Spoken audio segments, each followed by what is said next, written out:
My name is Reina and I work as a freelance food stylist and chef. So I was actually on the way to watch a movie with my boyfriend. I was on a train towards Orchard. I started feeling tingling in my arm and my neck, and then that thing happened in my head. The symptom is called thunderclap headache.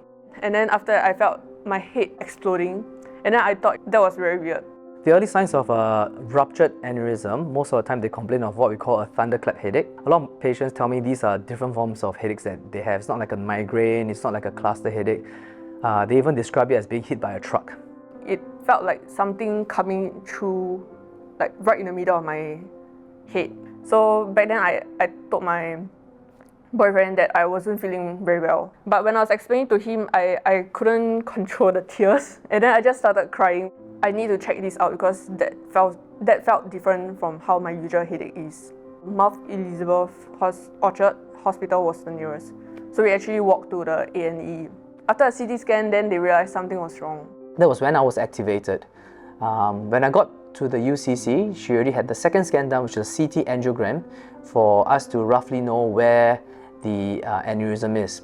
When there is a ruptured blood vessel from a ruptured aneurysm, you get blood both within these spaces and in the brain itself as well, which is a very serious thing. So statistically, this is very life-threatening, and a lot of them do not even make it to the hospital alive. And those that make it to the hospital, there's a very low percentage of them who can even walk out of the hospital. Once we discovered she had an aneurysm, she had to undergo what we call a digital subtraction angiogram. Subsequently, she had to undergo emergency surgery, whereby we have to remove a part of her bone, a skull, to take out the blood clot that was inside the brain, and after that, find the aneurysm and to secure the aneurysm to stop it from bleeding and to prevent another rupture again and pull back the bone. Back then, when everything happened, I write notes on my phone. So it's just to keep track on what's happening. When I had the symptoms, it was around like 2:15. Then I faster go to the clinic. It was around 3. So the time difference was quite short. From evening, by the time we finished the surgery, it was close to 1, 2 a.m. already. In a short span of time, all the investigations were done and the aneurysm was treated. So as part of my recovery, when I was still warded, I had a speech therapist and a physiotherapist. So I had to walk around the ward as a regular exercise. The speech therapy came every day. She just showed me different pictures and I have to tell her what is this and that. There was 1 week I couldn't talk properly and I couldn't walk. During that 3 months, I still couldn't talk properly. The therapist came, pointed to my mom and asked, who is that person? I told the person that it was my sister. Back then it was very frustrating. Like, I cannot say what I want.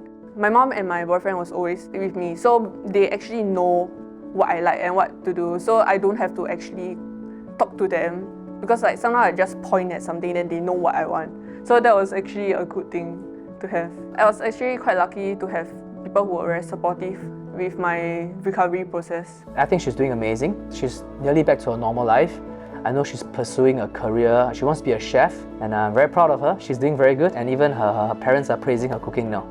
I think the take-home message is this. I think we have to be sensible in what we do. If there's a strong family history of aneurysms and you have other risk factors like if you smoke, you tend to have high blood pressure, I think it's okay to get a scan done to make sure that you do not have what we call an incidental aneurysm. On the other extremes, I don't think you should just scan if you're asymptomatic and life is okay, because I think it brings unnecessary fear to someone and you spend unnecessary money on more and more tests. On the other hand, if you have sudden onset headaches, you don't feel good, you feel a bit nauseated and you have some vomiting symptoms, I think you should not ignore these red flags. You should see a doctor to get it checked.